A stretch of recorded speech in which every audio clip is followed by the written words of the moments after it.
Bonjour à tous. Merci de prendre le temps de participer aujourd'hui à ce webinaire dédié au fonds Corporate Sustainable Corporate Bond géré par la société de gestion Aktia, avec laquelle nous sommes en relation depuis maintenant un certain nombre d'années. Et donc aujourd'hui, nous avons la possibilité d'avoir Jon Nessenström, qui est le gérant du fonds, Tony Lettila, qui est le représentant de la fintech finlandaise The Upright Project, qui travaille en collaboration avec Yonne dans la gestion du fonds.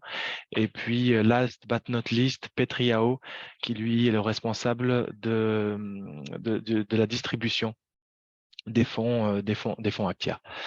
Donc, que vous dire d'autre que le webinaire va durer à peu près 45 minutes, que vous avez la possibilité de poser toutes vos questions dans le chat que je transmettrai bien évidemment à nos amis à la toute fin du webinaire. Ce webinaire sera enregistré, donc vous aurez la possibilité aussi de le consulter plus tard, voire de le diffuser si vous le souhaitez. 4 points seront abordés. Donc le premier, qui est la traditionnelle introduction, dans laquelle nos amis d'Aktia et The Upright Project présenteront leur projet commun. Puis nous irons vers la question ou la réponse à la question de comment Aktia adresse la question de l'impact ou de la mesurabilité de l'impact ESG dans la gestion d'actifs. Puis, comme troisième point, il y aura un point d'étape ou un point global sur tout ce qui est green, social et sustainable linked bonds market, donc voir un petit peu comment se comporte ce marché. Et nous terminerons par le quatrième point, qui est celui de la construction du portefeuille, qui implique la question de l'investment process que nous expliquera Yonne en détail. Et puis nous terminerons bien évidemment avec le question-réponse à la fin. Voilà. So the floor is yours, guys. Let's start with the introduction. Merci beaucoup, Amin. Je suis Petri Aho, gestion Aktia. And if I will switch to English now, because we are running the presentation in English, I'll just use a couple of minutes at the beginning to paint a picture of what Aktia is. So Aktia Asset Management, we are part of the Aktia Bank PLC, what is a Finnish originally savings bank, dating back to the 1826 as origin from the Helsinki Region Savings Bank. In a current shape and form, we have been working since 2009 as a publicly listed company. And the asset management is very core of our business area. Since the beginning, we have been carving out our niche of the expertise in that area. And here, as actually this picture of the assets and client profile shows you that we are very much institutional asset manager, i.e. we focus on the expertise where we know that we can actually offer the institutional products to the global clientele. Here you can see the black bar is representing Finnish institutional assets, and now, of course, very happy together with the company Financial Jacqueur. We are also working in the several markets, including France, with the CFJC, and selling our Luxembourg-based products there as well, formulated here with the gray bar. Also, 2021 was a very important year for us because we make an acquisition and actually acquired a Finnish mid-sized asset manager and getting access for a private banking and high net worth individual business in Finland. And then maybe if you switch it to the next page, just showing the basic numbers of what Aktia Bank is. So assets under the management around 13.5 billion euros, 900 employees in Finland, 3 business areas: banking, asset management, and life insurance. And if you switch to the last page of the introduction, something what we are very proud is that we have been also recognized by the several rating agencies on our asset management, particularly in the fixed income. Here, I would like to flag the news of the Morningstar Awards. This year, on 6th consecutive year, we have been named as the best fund house in the fixed income in Finland. So this is, of course, something we are very humble but proud to show our expertise. And now I think I will pass the word maybe to Tony on the Upright project. Thank you from my side. Merci beaucoup.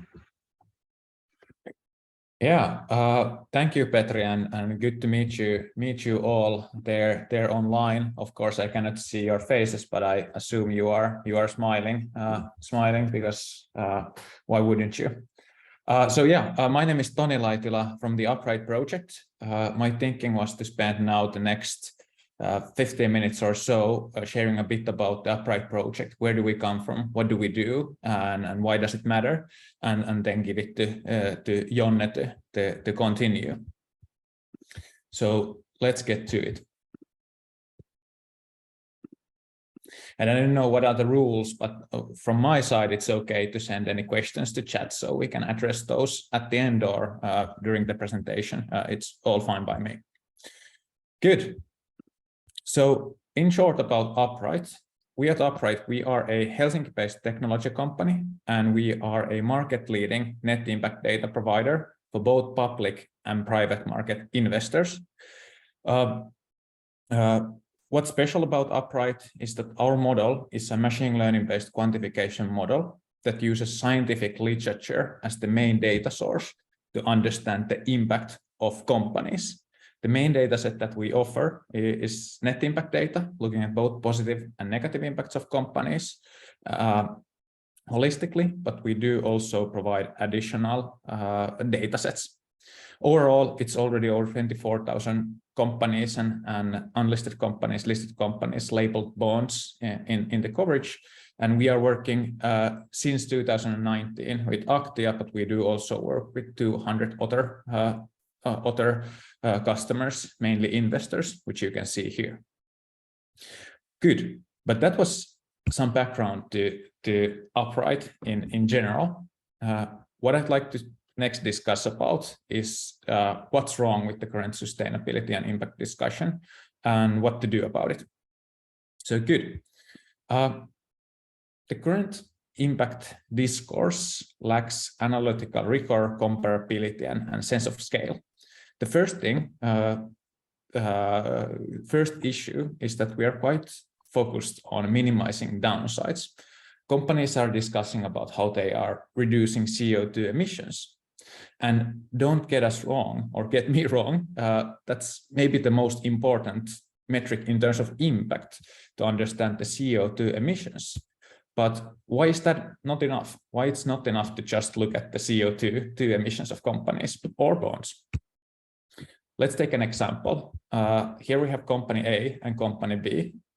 Company A here is Petri's company, and company B is Amine's company here. Then we learn that these two companies, both of them emit the same amount of CO2 emissions, so they have the same carbon footprint, exactly the same. Then we learn that Petri's company produces sugar-sweetened soft drinks for teenagers, whereas Amine's company here produces type 2 diabetes treatment programs for teenagers. And I know this is a childish example, but what we can instantly learn here is that one of these companies, Amine's company specifically, is solving the problem that the other company is actually causing.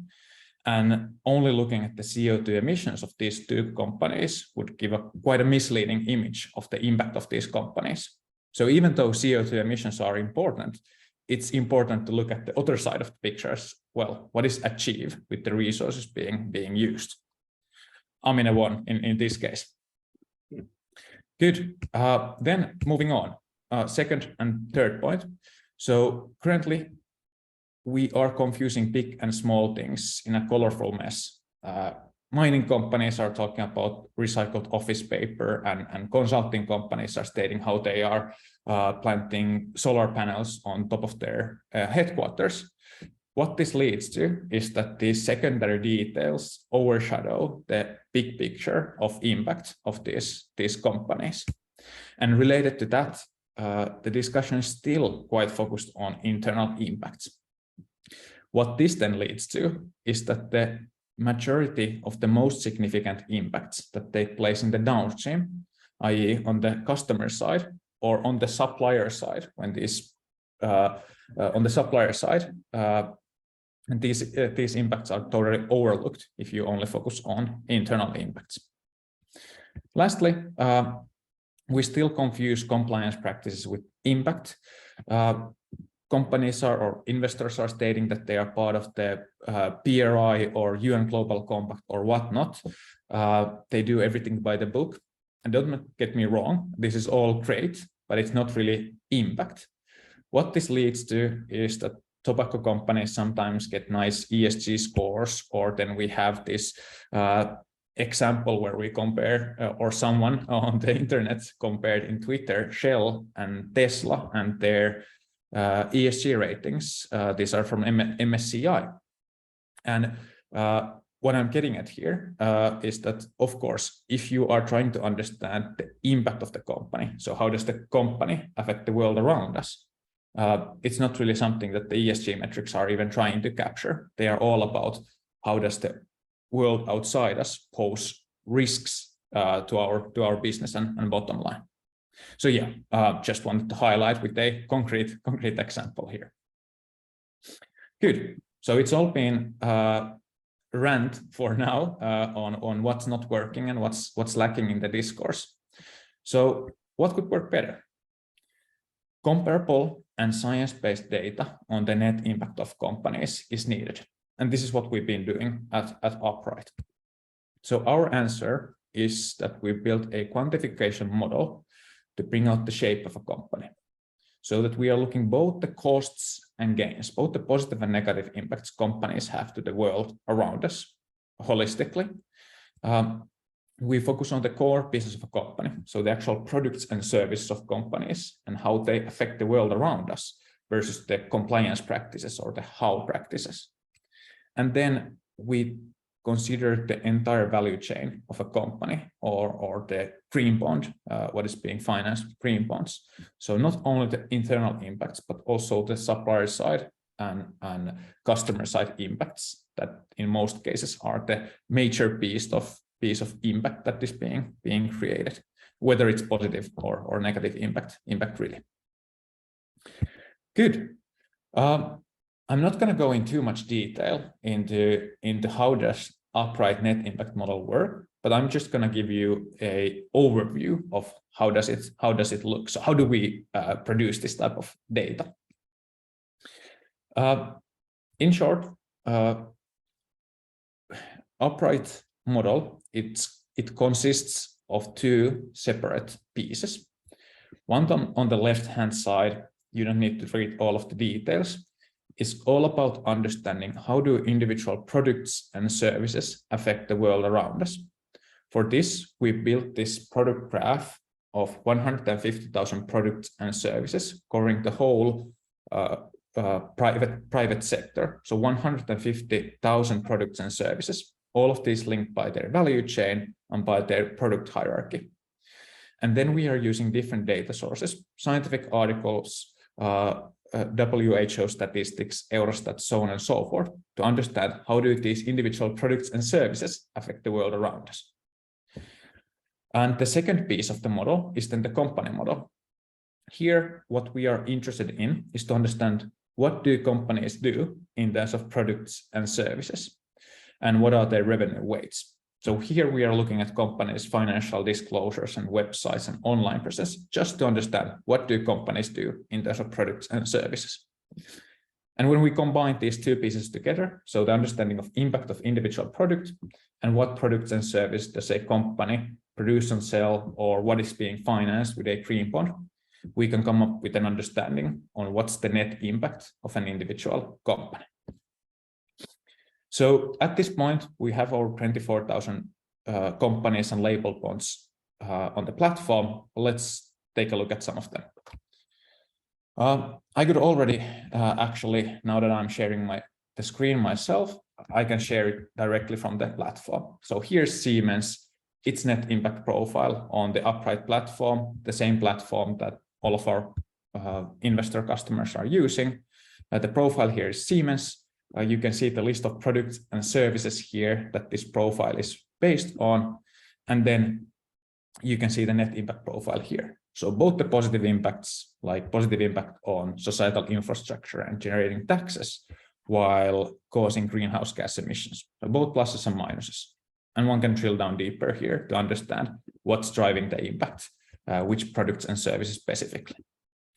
And yeah, today we are focusing on the net impact piece, but just for you to know, you could also get a view on UNSDG's EU taxonomy figures and even the principal adverse impacts indicators.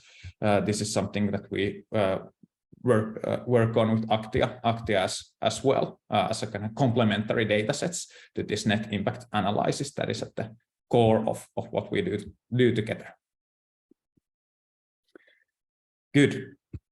But that's really it on my side.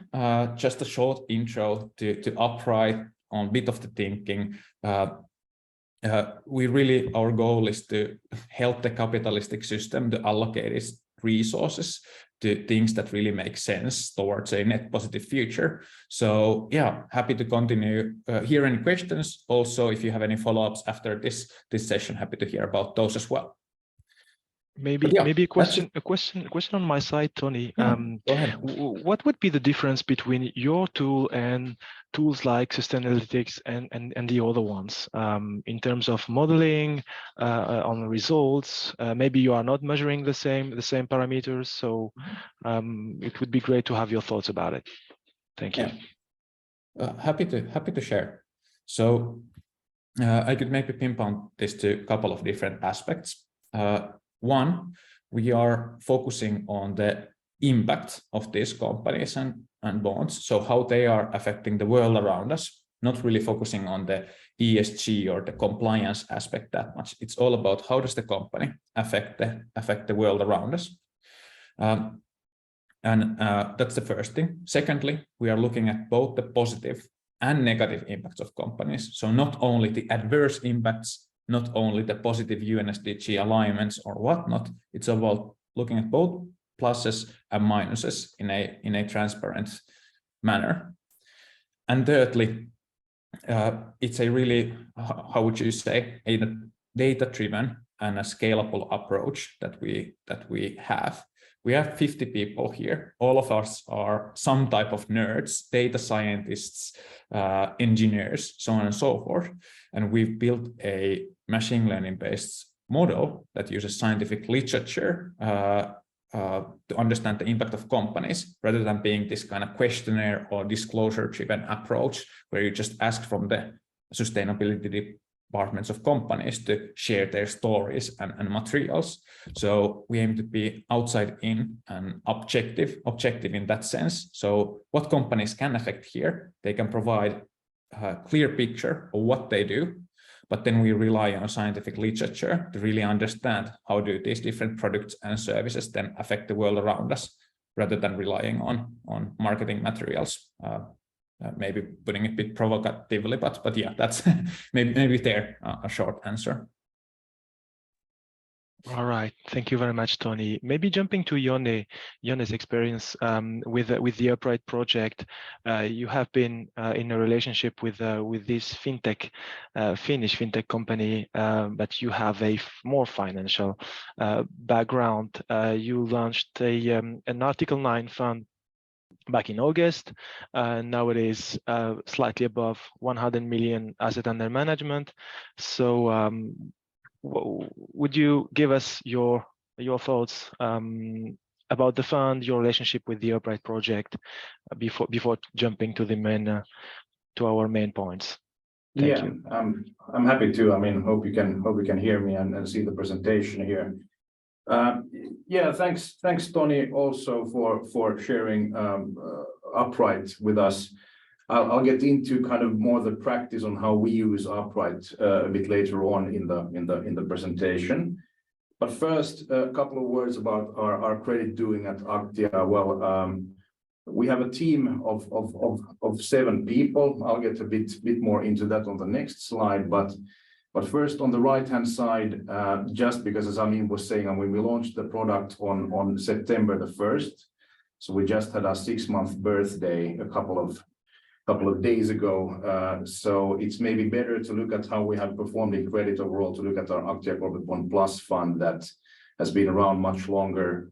The recent strategy has been going on since 2011. And as you can see, mostly I think I'm happy to say, I'm proud to say, but also humble about the fact that I think we have been doing quite okay. And as Petri also mentioned, lacking on this slide is the fact that this was the 6th consecutive year that we won the award for best fund house and fixed income of funds marketed here in Finland.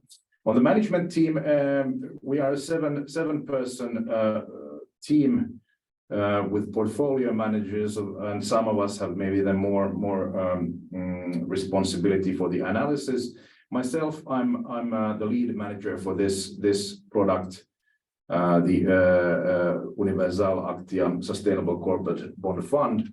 And then my co-leads here are Juuso Rantala, who is the lead PM or the lead of the whole credit team, and then also Mr. Aapo Alenius, who then maybe, let's say, has a bit more responsibility also for the analytical side of things in the fund. And also in the team, not as a portfolio manager, but from the ESG side, we have Miss Eva Toivonen, who's part of the bank's ESG team, and also helps us out, keeping us up to date with regulation and also providing us the tools that we work. But here I think it's very important to also say that the ESG work as well as the credit work is done by us at the desk with the tools provided by the ESG team. But of course, the big picture and the regulation and changes in that come then from the ESG team. Even though the fund was launched only now in September last year, we have been doing these instruments for a long time, all since 2013. On the left-hand side, you can once again see a couple of pictures on the corporate bond, the flagship fund that's been around for a longer time. And you can see that also there, we have been investing into the four ICMA labeled sustainable corporate bond categories for a long time. And also there, around 35% to 40% usually is invested in sustainable instruments. So even though the fund is new, this is a bond category that is very, we have been doing it for a long time, as you can see. Well, and on the right-hand side here, you can see that I think issuance grew quite a lot, 21, 22, well, already 2020. And this is also a reason why we thought that this is a good time to start this fund. If we would have started it earlier, we would maybe have, or let's say that right now we can actually say that we really can make choices both based on credit and on sustainability. We don't have to buy every bond that comes out. So now we actually can make a credible selection also. And that's also a reason why we started the fund now on, let's say, not five years ago.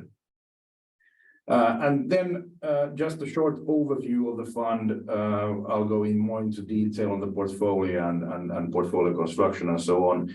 But yeah, this is an SFDR Article 9 fund. We are running our benchmark index is the Bloomberg MSCI Euro Green Bond Index Corporate.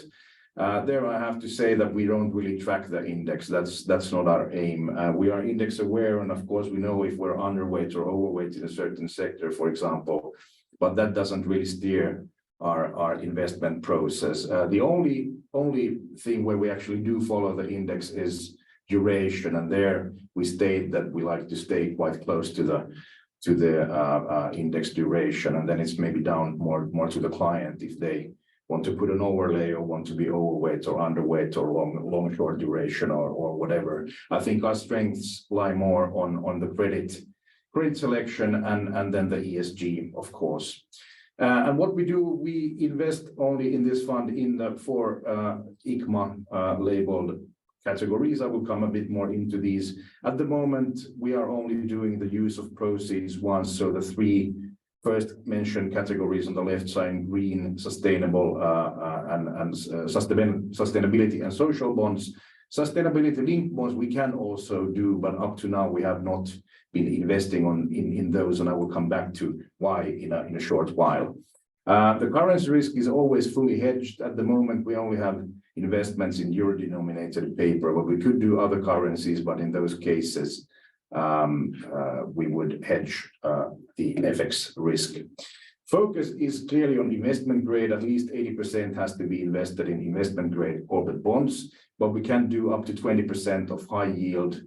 But that high yield has to be at least BB- rated, or then we can make up to 3% of not rated names as well. But we don't have any not rated bonds in the portfolio at the moment. So I would say that of these BB rated also, I would say that the majority are then companies, IG rated companies whose subordinated debt we have bought, and in a case of a BBB, it falls down to the BB category, and that's also maybe a part why we have this limit. Sorry, yeah, and then but a bit more on the sustainable side of things and how we use the Upright project. But firstly, a couple of words about the project in itself. I think it's important to have also different vendors for different things, and we could say that we have kind of three lines of defense in this product. Firstly, we use data from Sustainalytics and do norm-based screening through ISS. To kind of get an ESG profile overall, and to also to do some exclusion where we use the Sustainalytics data on the mentioned categories there.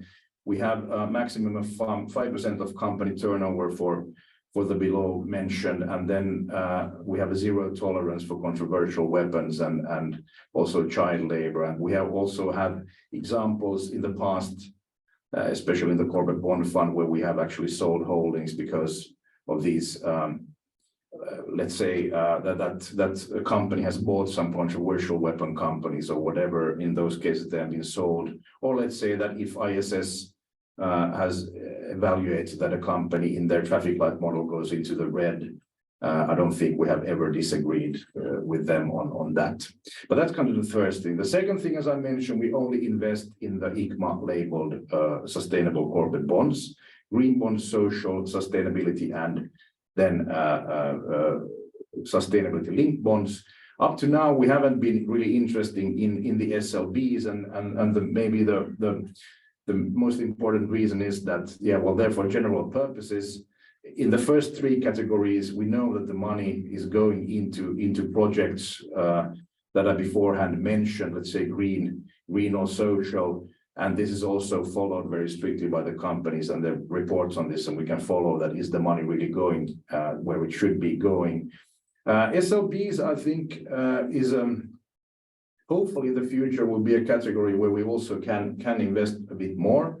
I think it's important also for companies that maybe don't have these green or social, let's say, projects or activities, but they can still do their part in becoming more sustainable or becoming more social or whatever. But there we have felt that the KPIs in the frameworks maybe lack a bit of ambition. Upright recently did an evaluation based on this for us, and unfortunately most of those actually score in a way that they don't fit into the portfolio, because the third important part is that we require that every single bond in the portfolio has to have a positive net impact. And I think quite many of the SLBs unfortunately don't reach this target. So just to go through this once again, I mean, the first thing is we do the exclusions and build an ESG profile overall. Secondly, in this product, we only invest in sustainable corporate bonds. And then thirdly, using the Upright project to understand the net impact. And there we have the requirement that every single bond has to have a positive net impact. Here is actually now maybe on do this on a monthly basis. This is a real score of the fund and how the profile is looking. Maybe some words about the numbers and figures here. To my understanding, the figures here are in relation to a company's turnover. So this kind of, I mean, we could look at absolute figures as well, but I think it's a bit difficult since companies are of very different sizes. So it's kind of easier to look at it in a relative manner. The scale goes from a maximum of +100 to minus unlimited. So I think we can all agree also on that reaching +100 is very theoretical, because that would mean that you would have no negative impacts at all and only have positive impacts, which I guess is impossible. Most companies that we have seen, I would say, score somewhere between +50, maybe or even a bit higher for green energy companies, to maybe -300 on for example, mining companies, because the environmental impact is so big. In our fund, on average, as you can see, we reach a score of +49, which I think is very good. We don't have a specific target for this, but of course we like it to be as high as possible. And as Tony was saying earlier, I mean, it's pretty much about, you know, the negative.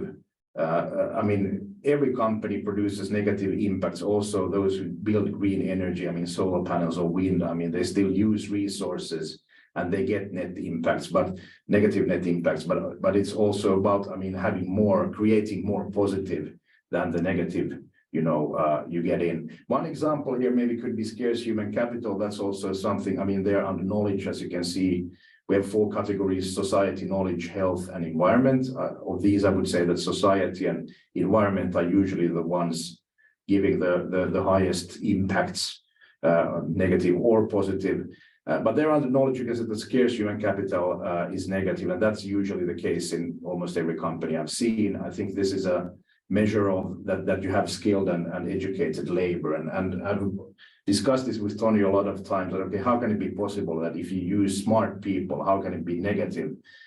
But I think the good explanation that Tony and others at Upright have given me is that, let's say once again you have 2 companies, both have a team of professors. One company produces atomic weapons and the other company produces green energy. I mean, the scarce human capital, the resource on the negative side, is the same for both, but it's more about what kind of positive impacts do you gain by using this resource of labor. And in this case, I would of course say that the green energy probably gives a very more positive impact than producing atomic weapons, where I guess, I mean, I would guess that it would be very, very negative indeed. But this is maybe then even more interesting.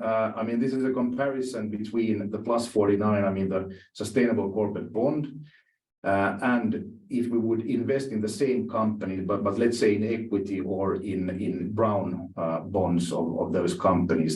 Here you can actually see that there's quite a difference in the net impact profile. I mean, the +23 is not bad for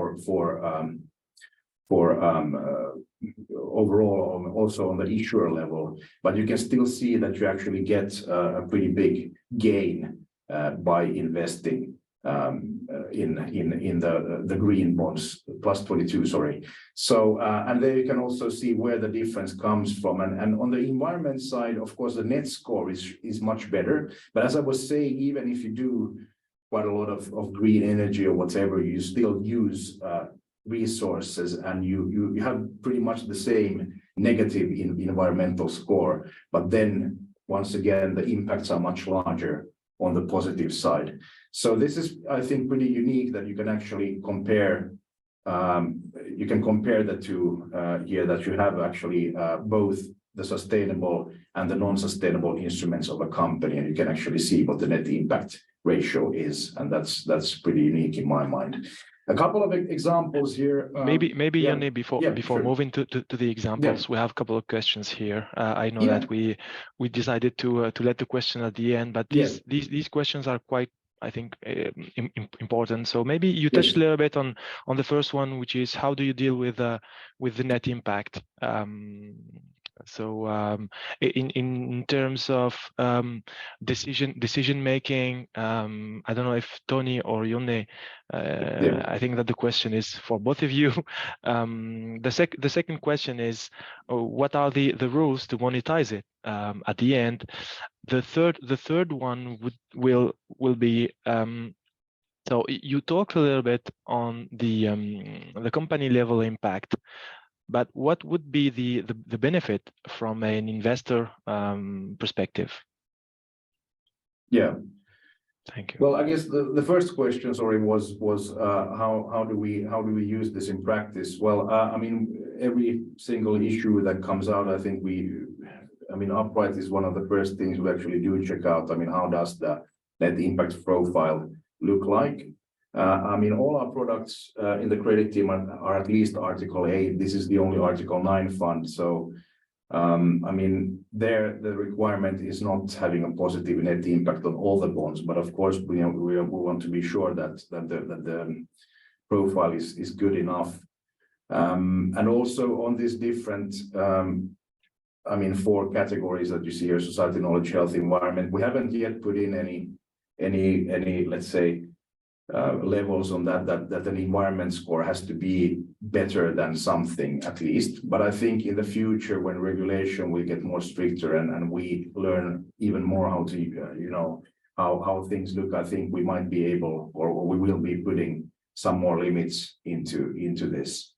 But yeah, I mean, but then again, we also use, I mean, we look at the ISS and the Sustainalytics, obviously also. Some of the issuers, you know, are pretty frequent. So in those cases, I think it's pretty easy to, or if they're in the same sectors, sometimes you can get a bit of idea from that. But we have also used Upright in the cases that say we have a first-time issuer and the first-time green bond, then we can send it to Upright and have it analyzed before the first issuance. And sorry, the second question was about the rules to monetize it. Maybe Tony, you can touch a little bit on that. I had some points on the last question on the kind of the investor impact and additionality. Not sure about the monetizing rules to monetize.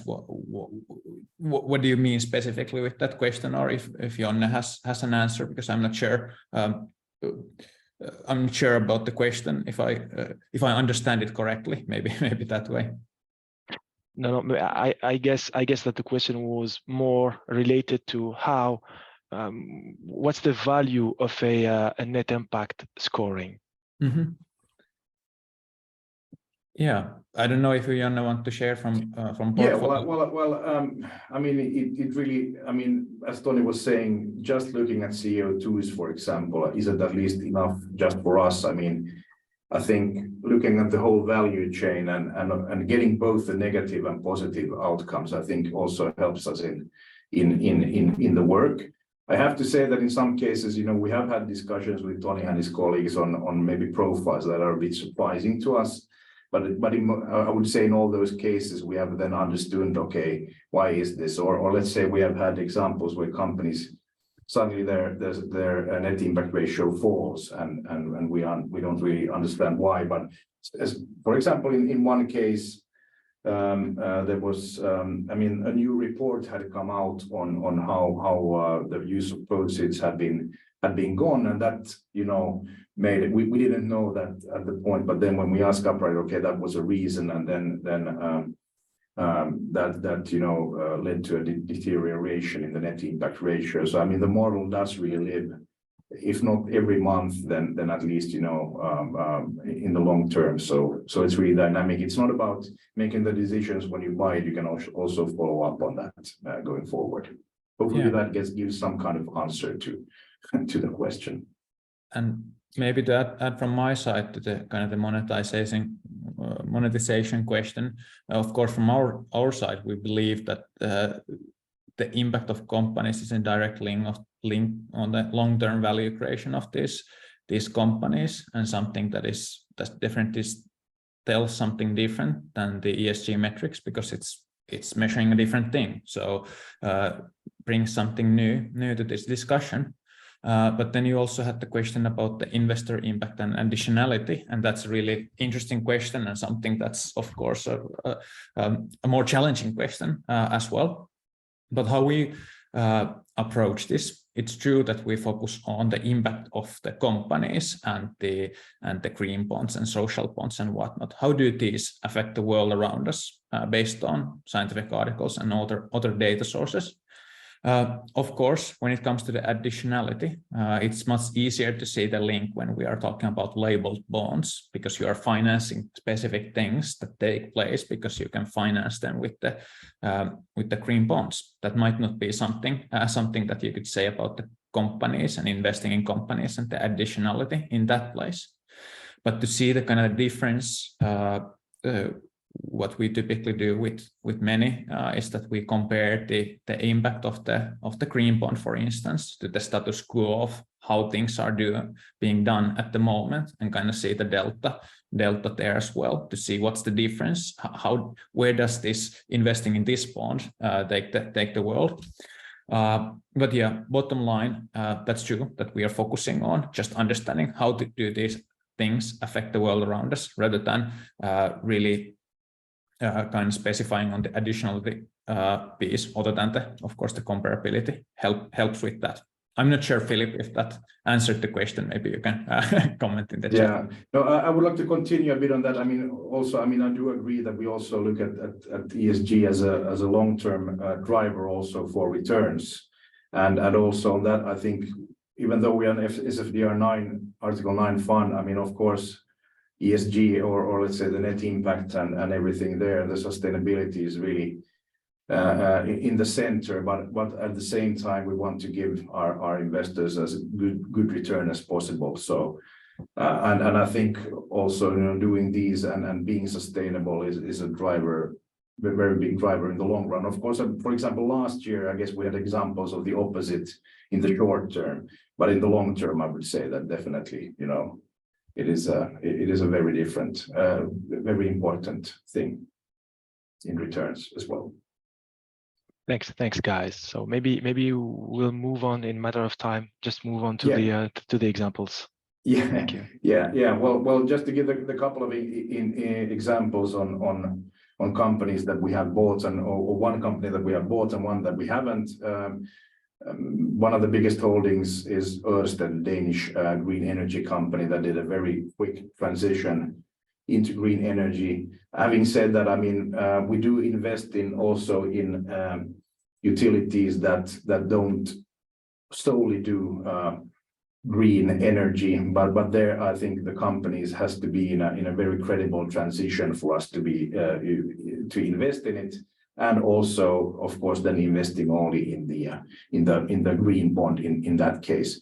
But as you can see, Ørsted on the picture, I mean, the company had a net impact ratio that was already very high, over 50, but still by investing in the green bonds, you could actually squeeze a bit more net impact also from those bonds, and you can also see that there's a difference between the bonds. I think the one that is older, more of the proceeds have actually already been distributed and into the, you know, as they have said, and therefore, you know, the net impact ratio also is higher. In H&M, then that is a company, a sustainability linked bond by a company in fast fashion. This is the bond we didn't buy, and well, it was maybe no big surprise to us, but as you can see once again on the picture, the company had a net impact ratio of -40.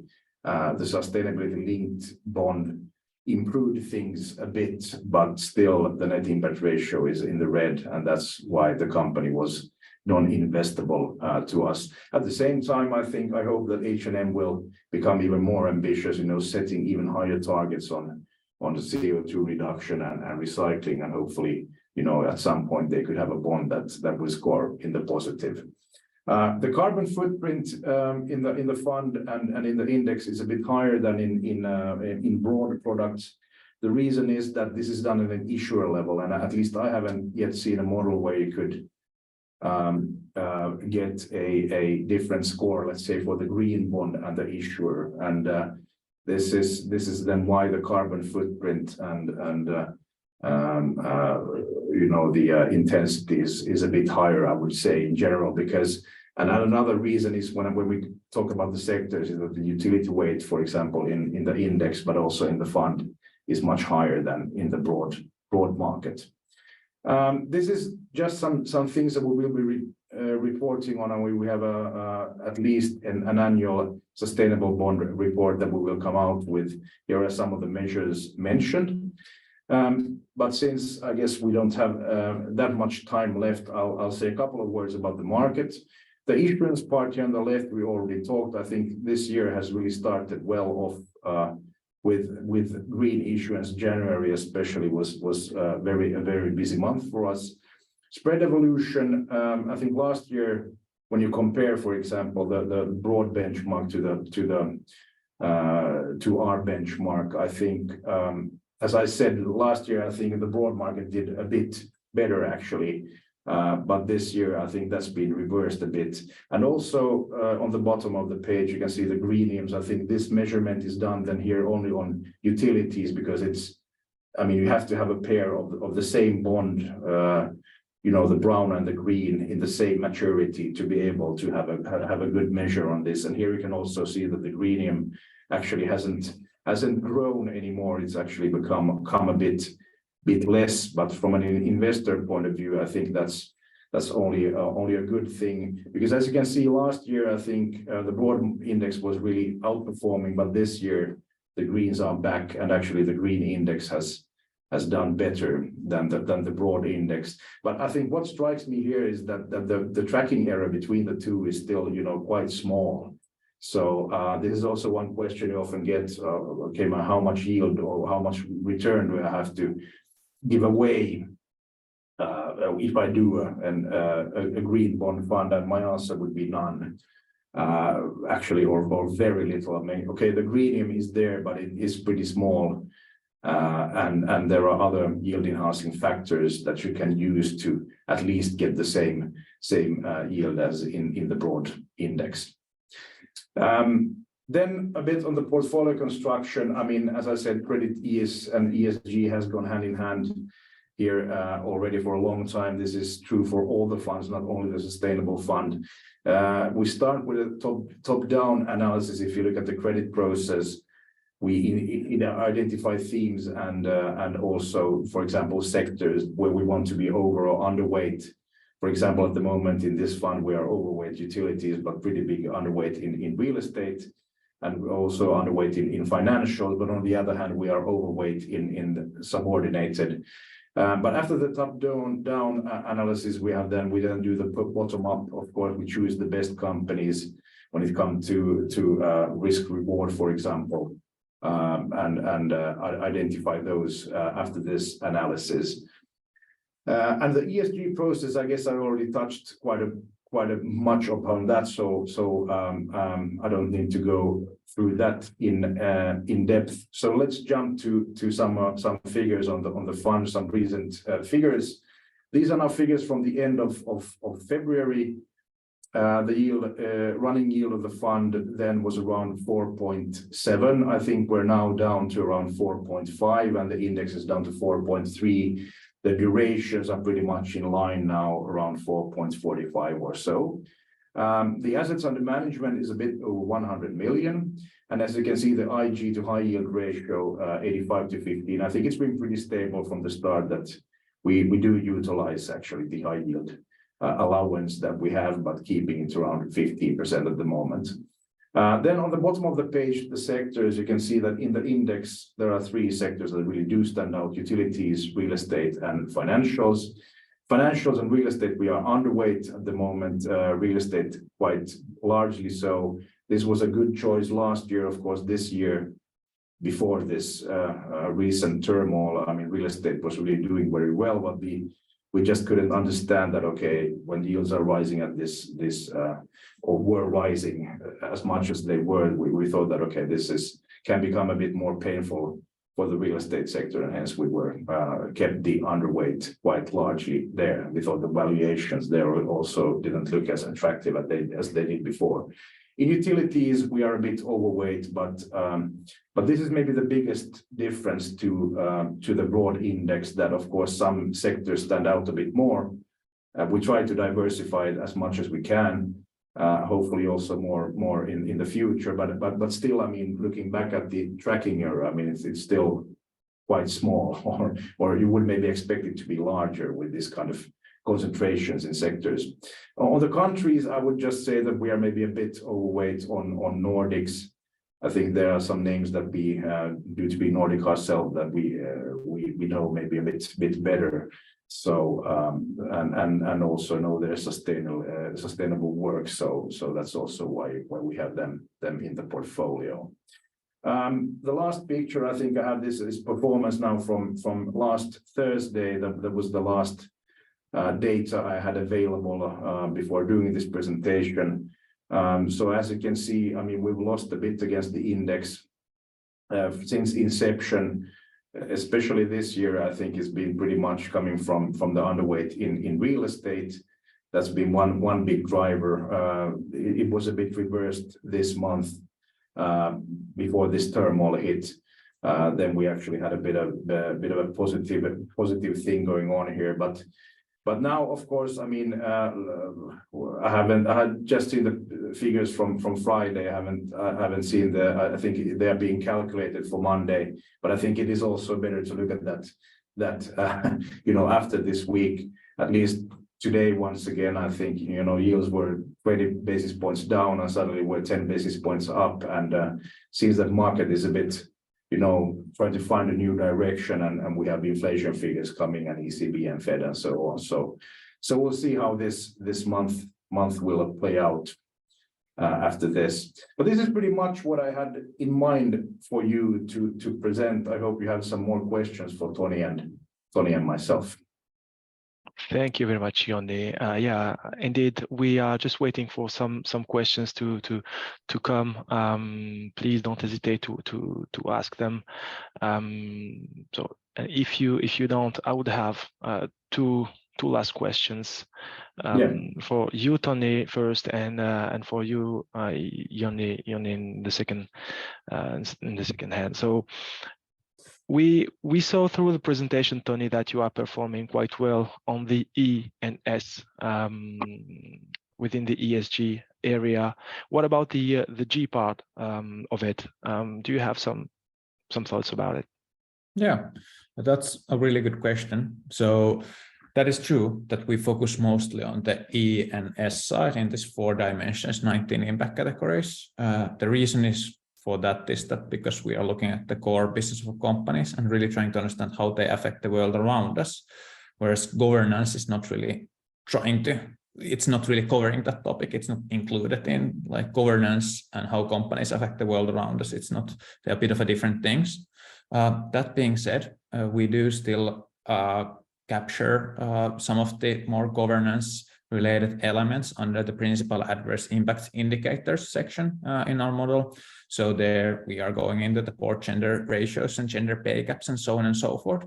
But really, we are the best at measuring net impact of companies and bonds. But if you are looking for governance and policy metrics, there are other options available. And I think that's something you can see in Jonne's presentation as well. So I guess that's the short answer. And also the reason why we are really well aligned with the EU regulation definition of sustainable investments and what to consider in those, because they also exclude the G part. Yeah, right. and we know, and we all know how the G part is challenging. So yes, Jonny, sorry. No, I was just going to continue that. I think, for example, in the ISS norm-based screening, I mean, governance maybe comes through a bit, and like Tony said, I mean, they concentrate maybe more on the E and the S, and therefore we also have, for example, ISS that maybe concentrates a bit more and shows if there are any breaches or let's say negative things, for example, in governance on that side. All right, thank you. And the last question maybe is for you, Jonny. So knowing that you are using Tony's and the Upright project expertise, so maybe it shortened a little bit the investment universe for you with regards and comparing to the flagship strategy you have been running through these years. So the question behind it is how do you find your investment universe compared to the flagship fund? Yeah, that's a very good question. And maybe I also forgot to point out that you could say that the sustainable bond is kind of a, I mean, it's pretty much based on what we have already done in the flagship product. I mean, as I said, maybe the sector selection is a bit more diversified, both in the broad index and also in the flagship fund. That's maybe one of the first and biggest differences. The others is also that in the flagship fund, we allow more not rated and also more subordinated debt than in the sustainable one. That's maybe also another other difference between those two. But I think, you know, let's say the beta of these funds, I don't know what you would like to call it. I think they usually go very much in the same direction. But the beta is then different for both. I would say that the flagship fund has maybe a bit more risk than this one, than the sustainable one. But I would say that the sectors is definitely one difference, or sector concentration is one, and then maybe also, I mean, there's not as much subordinated being issued on the Korean side than in the broad market. Those are maybe the two biggest, I would say. All right, thank you, Jonne. So we are right on time.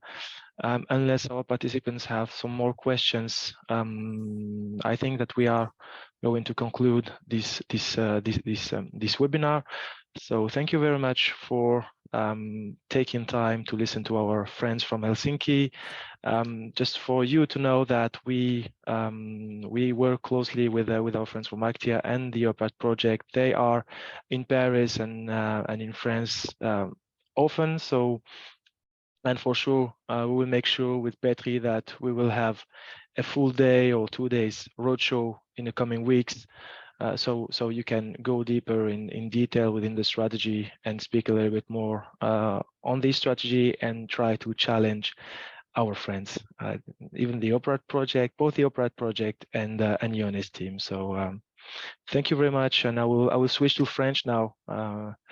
And juste pour dire que évidemment, nous sommes à votre disposition. Nous allons organiser des roadshows dans les prochaines semaines pour que nos amis puissent venir à Paris et présenter la stratégie. Vous aurez toute la latitude nécessaire pour pouvoir poser toutes vos questions, aller dans le détail des questions et de la stratégie.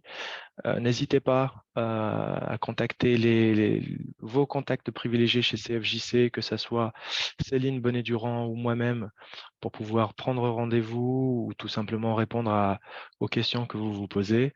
Donc, merci beaucoup encore une fois. Très bonne journée, bonne semaine et à bientôt. Thank you, guys. Thank you.